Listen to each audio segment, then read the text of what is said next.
balik lagi sama aku Miss Adriana di channel aku Adriana Kills ya Beb.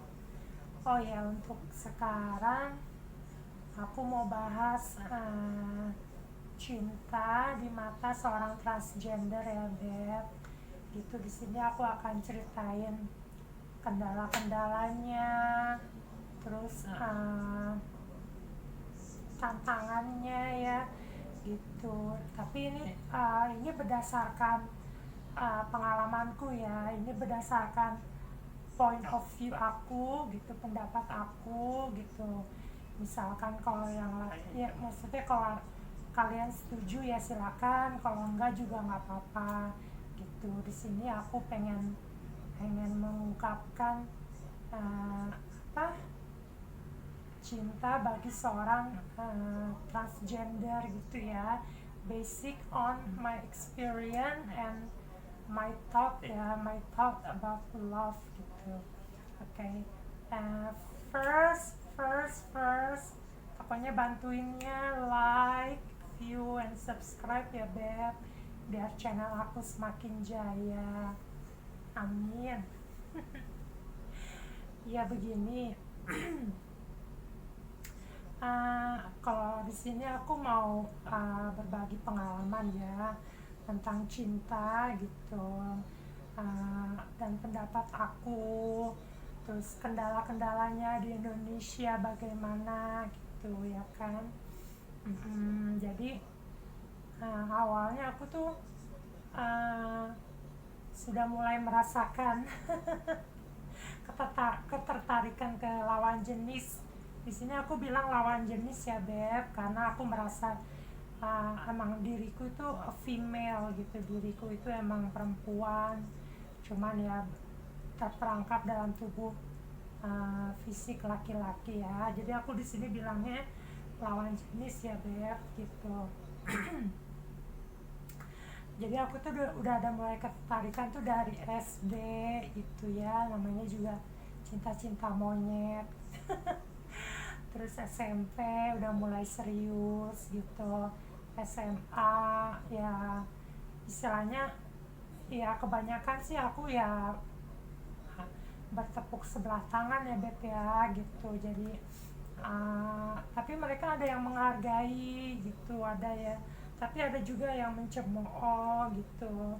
Tapi ada yang menghargai, tapi ya sudah gitu, emang nggak bisa apa, mereka nggak bisa ngasih feedback gitu ya, yang ngerti sih gitu. Dan emang dulu tuh masa-masanya umuran segitu kan masih labil ya Beb ya. Jadi dulu tuh gue kayaknya hampir depresi gitu, hampir mau bunuh diri gitu. Kenapa sih gue gini gitu, kenapa sih gue uh, beda sama yang lain gitu kan. Kalau misalnya kan ada acara apa perpisahan mereka berpasangan, kenapa gua enggak gitu. Ya dulu sempet sih, yang namanya masih muda kali ya, masih labil pemikiran gue. Jadi dulu sempat mau bunuh diri gitu, sempat mau kabur, mau pergi kemana gitu. Cuman ya dengan seiringnya umur semakin dewasa terus ada fase dimana aku mulai mengenal Facebook ya, online, Facebook yang dulu kan heboh banget ya Beb ya. Dan di situ aku mulai open my eyes gitu, ternyata banyak juga gitu yang orang yang tertarik sama transgender gitu ya, sama waria, female gitu ya. Gue tuh dulu sampai ngebela-belain ikutan paket internet di warnet yang semalaman sampai pagi gitu. Gue kem-keman sama orang, ya kebanyakan sih orang Timur Tengah ya, bule-bule juga ada gitu. Jadi gue tuh, oh dulu kan sebelum gue mengenal Facebook, gue merasa kayaknya nggak ada deh orang yang suka sama transgender gitu, sama si Mel tuh kayaknya nggak ada gitu. Jadi gue nggak percaya diri. Nah semenjak gue uh, ada Facebook gitu ya, ada internet gitu ya, gue ternyata oh banyak juga yang suka, walaupun dalam tanda kutip ya beb. Mereka tuh cuma pengen fun doang gitu, cuman gue nanggepinnya serius kayak orang gila gitu ya, karena di situ gue ya mungkin gue kaget gitu ya, mungkin oh ternyata uh, banyak juga, dan gue kemakan sama rayuan mereka lah yang bullshit, yang katanya aku akan datang ke Indonesia, I will come to Indonesia, I will marry you, bla bla bla bla. Namanya juga kan gue baru merasakannya, jadi culture shock gitu ya beb ya. Jadi ya walaupun mereka cuman pengen fun doang gitu, ya udah di situ gue semakin gue buka salon kan, gue ada dekat juga gitu sama Brondong. Ya walaupun cuma pengen fun doang ya. Terus ada Gadun juga yang beristri gitu, baik sih, dia ngebiayain gue apa ngasih ya ngasih duit, cuman kan apa ya nggak mungkin lah secara dia udah punya istri gitu, gue nggak mau merusak hubungan orang gitu kan.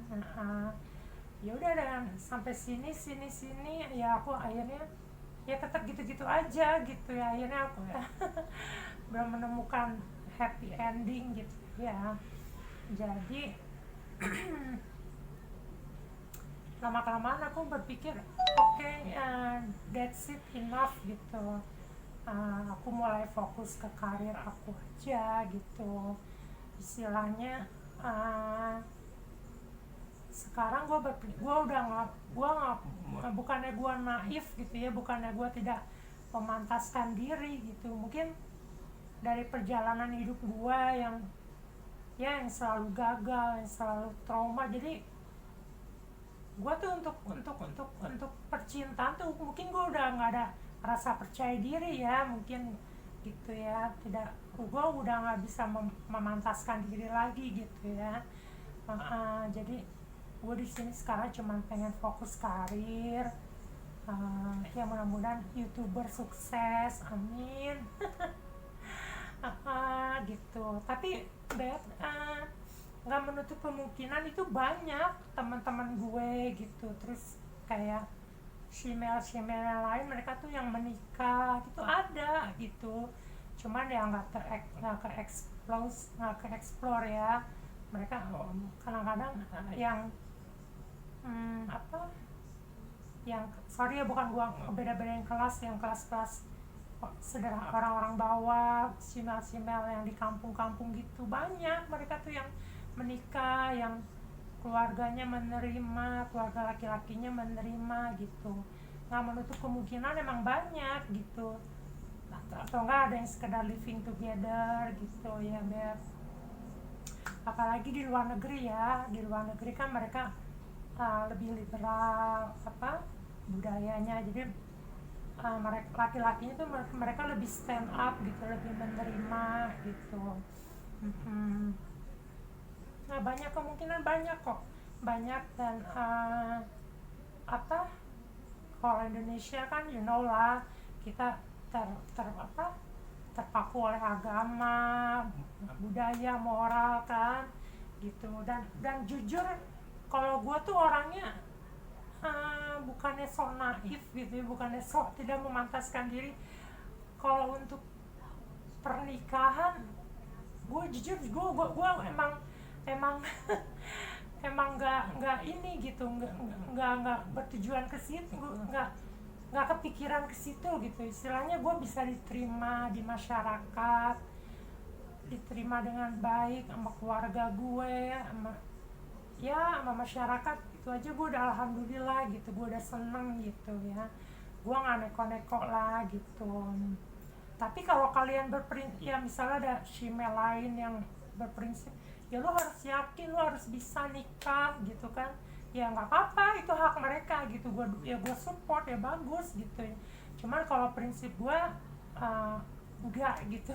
Maksudnya gitu, untuk nikah kayaknya gue nggak kepikiran ke level situ gitu ya. Kalau sekedar living together oke lah gitu.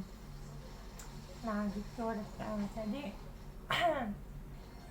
Gue sekarang uh, istilahnya gue udah nggak nyari ya, sekarang gue udah nggak nyari pasangan gitu. Gue udah ya mungkin dengan seiringnya umur gue semakin dewasa gitu ya, semakin bijaksana gitu, gue udah nggak kepikiran ke situ gitu. Tapi uh, misalkan ada yang mau berjuang buat gue, dia mau mau mau mau stand up buat gue gitu, benar-benar ya gue ya kenapa enggak gitu. Nah, cuman untuk itu gue tuh uh, apa syaratnya berat gitu, bukannya karena gue merasa cantik, karena gue merasa spesial, enggak. Aduh, gue kagak cantik, keles. Yang lebih cantik banyak. Cuman justru karena gue merasa punya banyak kekurangan, jadi gue nyari nyari uh, yang orang yang laki-laki yang pengen sama gue tuh harus, ya itu harus punya cinta yang besar, harus berjiwa besar gitu ya, bisa stand up buat gue, buat family gue gitu. Iya. Tapi kalau gue misalnya untuk niat nyari gitu, gue udah enggak gitu. Sekarang gue emang fokus gue ke karir aja gitu. Ya kalau gue nggak menutup kemungkinan kalau Allah ngasih jodoh gue di bumi, di dunia ini, ya alhamdulillah gitu. Alhamdulillah banget gitu. Tapi kalau misalnya enggak, ya nggak apa-apa. Insya Allah nanti di surga gue dikasih jodoh yang terbaik, amin. Itu aja sih Beb, kalau prinsip gue gitu. Dan emang di Indonesia ini kan kalian tahu sendiri ya, kendalanya berat ya gitu kan. Terpaku oleh agama, norma kita, budaya kita, masyarakat gitu. Ya mungkin ada beberapa cowok yang emang sebetulnya dia tulus sayang gitu kan sama waria, sama cuman kan dia terpaku oleh tanggapan masyarakat, tanggapan keluarganya gimana gitu ya. Ya mungkin itu sulitnya juga, kendalanya di Indonesia gitu. Kalau di luar negeri kan, di beberapa negara kan mereka emang udah ada yang melegalkan gitu kan, mereka lebih liberal gitu. Ya banyak gitu, di sana banyak gitu yang menikah gitu ya Beb, gitu. Ya itulah, di Indonesia kan tahu sendiri gimana kan. Dan gue emang, gue nggak prinsip gue emang gue untuk menikah, emang gue nggak neko-neko ke situ gitu, gue nggak berpikiran ke situ gitu. Bukannya gue nggak percaya diri gitu, memang ya gimana ya, emang logis aja gitu gue orangnya gitu. Terus sekarang gue hidup di mana gitu kan, di Indonesia gitu kan. Ya tapi itu gue nggak menutup kemungkinan gitu, kalau misalkan ada yang bisa nerima gue apa adanya, yang cinta mati mau berjuang buat gue, ya kenapa enggak. Tapi kalau untuk mencari, gue udah enggak gitu, udah that's it, enough gitu. Gue sekarang fokus gue ke karir aja gitu, say. Oh ya, kalau itu prinsip gue ya. Tapi kalau misalnya teman-teman transgender yang lain, yang mungkin ada teman gue aktivis juga, ya lu berhak, kita semua berhak kok. Lu harus punya sugesti kuat bahwa lu bisa gitu, lu bisa nikah gitu, ya silakan gitu, silakan, gue dukung gitu. Itu prinsip kalian gitu. Tapi kalau untuk gue, ya gue gitu gue ya based on my experience juga kali ya, gue udah banyak trauma dulu. Udah ya istilahnya udah males lah Beb, berurusan sama cinta itu benar-benar ribet gitu, out of logis gitu kan. Jadi gue udah nggak mau ngambil resiko ke situ gitu, kecuali kalau ada orang cowok yang benar-benar sayang sama gue, cinta mati, mau berjuang sama gue, stand up buat gue, ya why not gitu gue terima. Tapi kalau nggak ada, ya udah gitu. Masih banyak kok cara untuk bahagia kan. Oke. Oke, segitu aja sih Beb, tanggapan gue, um, uh, apa pendapatnya tentang cinta itu based on my experience ya, based on my pemikiran aku. Terserah kalian mau setuju apa enggak gitu kan. Ya mungkin di sana ada yang yakin bisa dapat jodoh, ya silakan kalian perjuangkan lah gitu. Emang banyak kok, emang kebuktian udah banyak teman-teman gue yang nikah di luar negeri, yang di Indonesia juga ada gitu ya. Ya silakan, itu prinsip kalian, kejarlah mimpi kalian sejauh mungkin ya. Kalau pribadi gue itu sampai di situ aja gitu ya Beb. Oke, sampai di sini dulu vlog aku tentang percintaan. Nantikan vlog-vlog aku berikutnya. Oh ya, please bantu komennya, masukannya biar buat gua bikin konten apa lagi gitu ya. Ya oke, please bantu like and subscribe-nya ya Beb, biar channel gua semakin berjaya. Oke, see you.